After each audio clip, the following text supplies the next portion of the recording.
So now to get into this story, because we covered a lot about the kind of mega flip, if you will, that Donald Trump, Elon Musk, Vivek Ramaswamy, all these notorious individuals that seem to care so much about the American working class completely flipped the script and revealing their true colors through the H1B Visa program, which is all, again, part of this masquerade, part of this, scheme to bring in cheap foreign labor.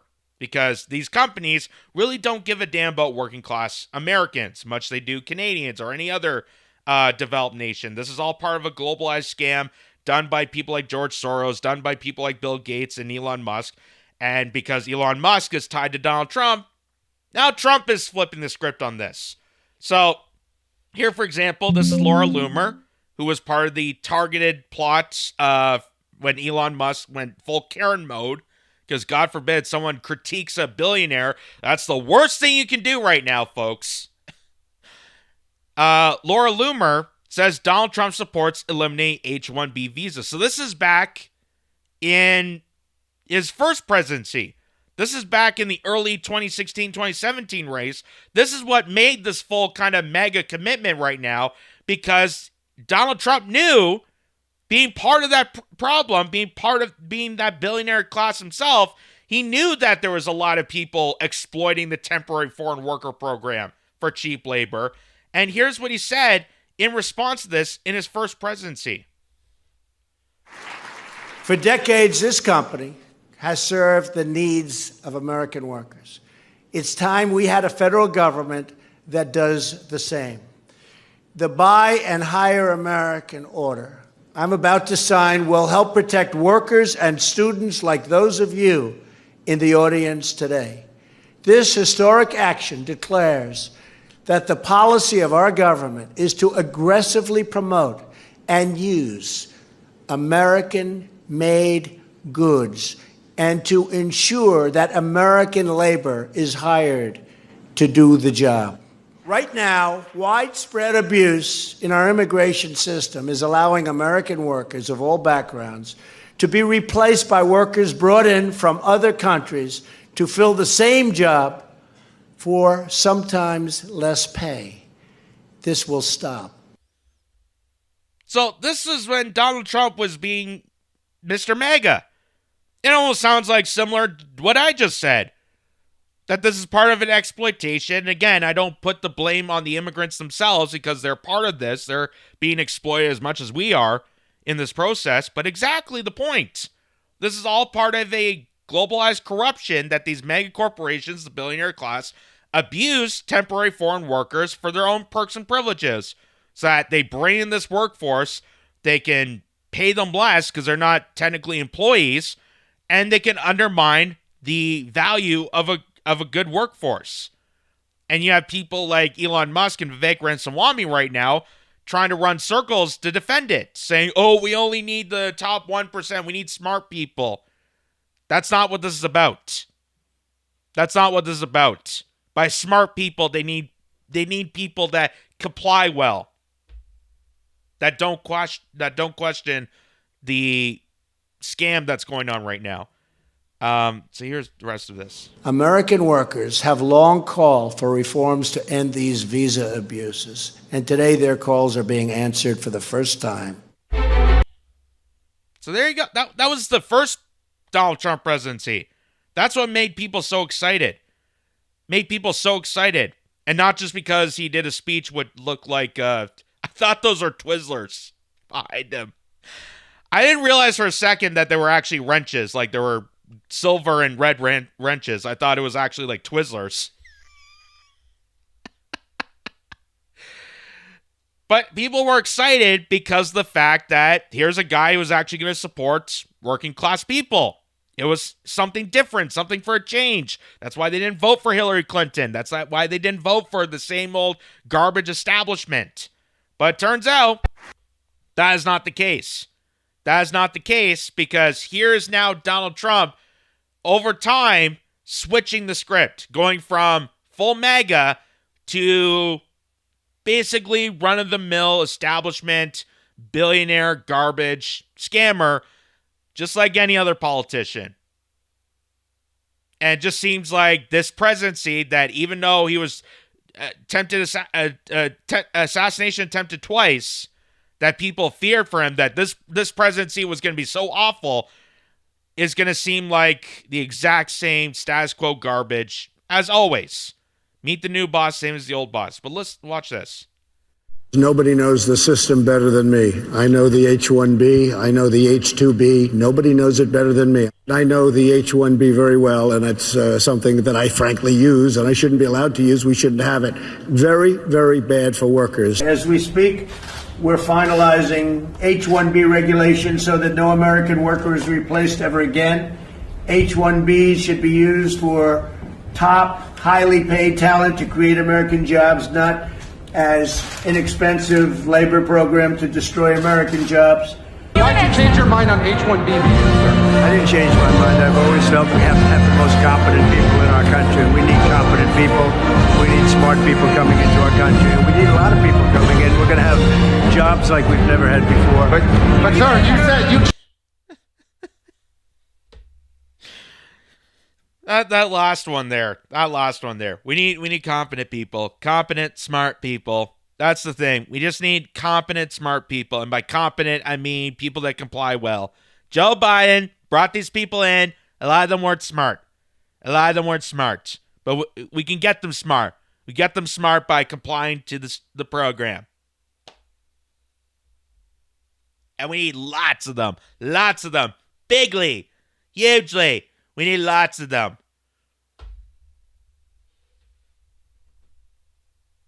So that is kind of the progression of your MAGA leaders, ladies and gentlemen. And it's nice to see that MAGA is not sitting down for this. MAGA is not going to fold easily to the rhetoric that Donald Trump is producing here. That as this new kind of generation comes around, as we're seeing now 2024, Donald Trump and Elon Musk and Vivek Ramaswamy and all these other billionaire establishment types and warmongers being involved into this incoming Trump presidency, now people are starting to criticize. Now people are starting to wake up to this. And I'm so happy for it, because now we're seeing the full faction of people that can unite together based on their common disgust, their common feeling of disgust and betrayal by the establishment, whether it being Donald Trump or the Democrats, whether it being Republicans and Democrats. Like, the whole entire system is betraying the working class. So to see now MAGA being involved with this, the same way that ex-Bernie voters feel betrayed and they went after the Democratic establishment, now I think we're finally getting that, melting pot of people to finally come together to realize none of these people give a damn about you. None of these people ever gave a damn about you. That this rhetoric, this populist garbage that Donald Trump was spewing, even though it did, inspire a lot of people. I thought for me, it was interesting to hear that. But in the end, it was just garbage. It was there to pick up your votes and then screw you 9 ways to Sunday after you get nominated. So that's the sad part about it. That's the unfortunate sad part. And here's Elon Musk. So now Elon Musk comes in and tries to defend this, because Elon Musk wants cheap foreign labor. He's no stranger to this. This is the guy who was pushing it so harshly, and makes you wonder why exactly Elon Musk became MAGA in the first place. Because it wasn't until Trump's assassination attempt in Pennsylvania that Elon Musk even bothered to support Trump. Elon Musk voted for Joe Biden in 2020. Elon Musk was a, full-blown Democrat. So why all of a sudden, now I'm so red and MAGA and I care so much for working class? Now we're kind of seeing why. Now we're seeing the true colors unfold. So here's Elon Musk saying maybe this is a helpful clarification. So he's saying this to the critics. I am referring to bring in, via legal immigration, the top less than 0.1% of engineering talent as being essential for America to keep winning. This is like bringing in the jockey or the Wembley of the world to help your whole team win the NBA, which is mostly Americans win the NBA. Thinking of America as a pro sports team that has been winning for a long time and wants to keep winning is right mental construct. And he's replying to this tweet underneath it where it says, people seem to be missing the fact that you're asserting that it's the elite engineering talent that we have a shortage in America, like 0.01% or 0.001%. So this is him trying to do cover up and saying, no. It's not about cheap foreign labor. We got to bring smart people. And who better to have the most smartest individuals than foreign countries that we occupy, we invade, we destroy, we sanction, and we bring them in. Or we bring in some, guys from India to tackle this because youth unemployment in India is skyrocketing and there's crisis on foot. So let's just bring in these college students from India and then we'll pretend that they're smart enough to work and capable of American goods instead of actually training Americans, which could solve all this. This could be all solved if Elon Musk, with his $500 billion, maybe invest that into education.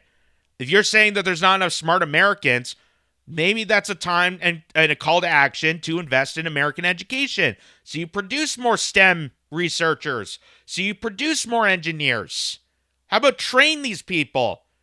Because it's not the fact that Americans are lazy and their culture is bad. It's the fact that the establishment designed it that way so they can implement this. So they had an excuse to do this.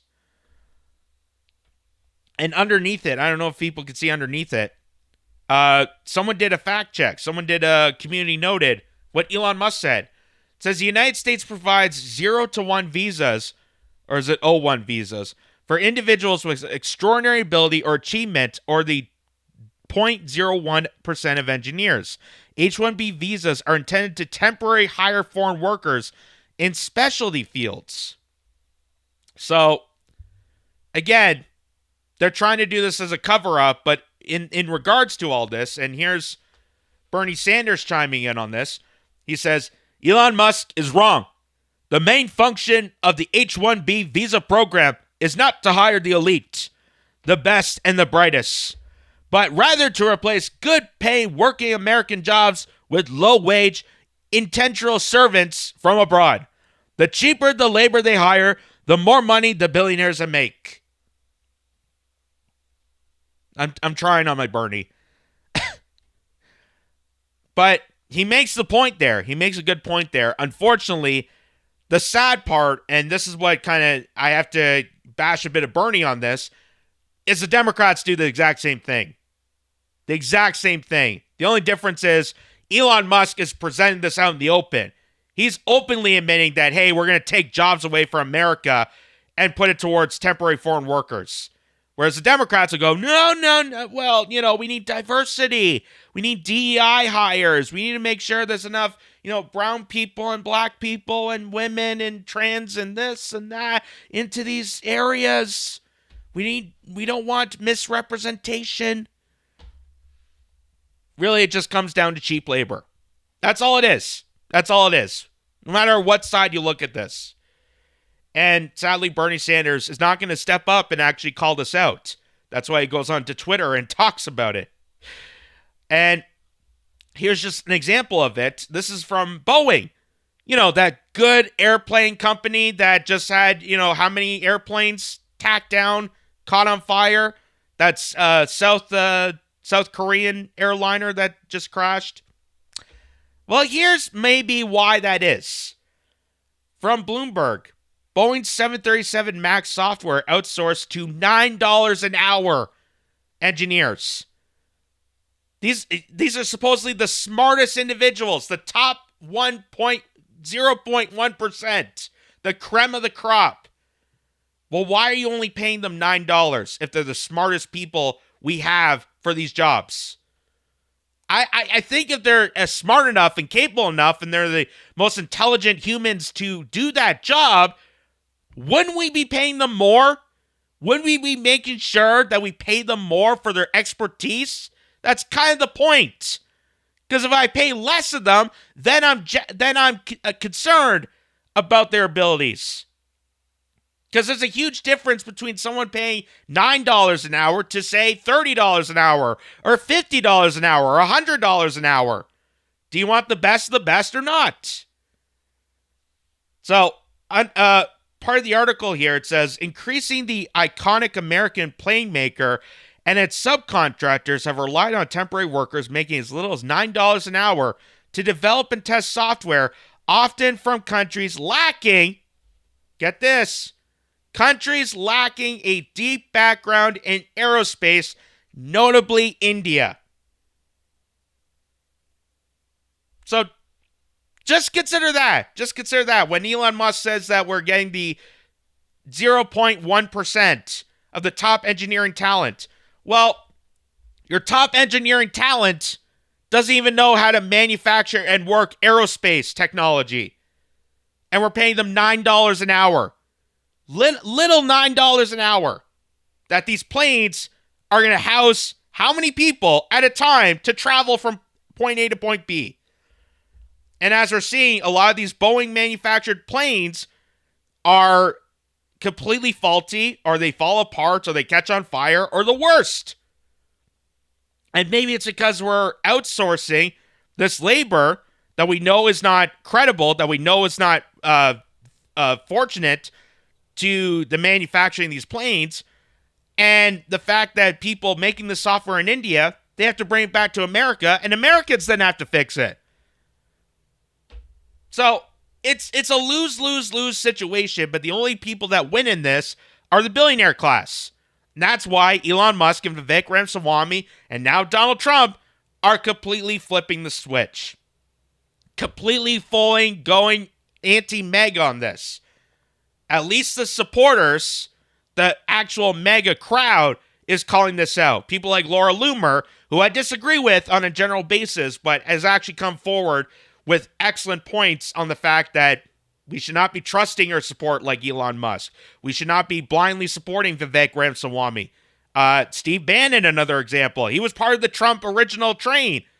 Now he's being chastised for calling this out. So it's the same as always, folks. It's the exact same as always.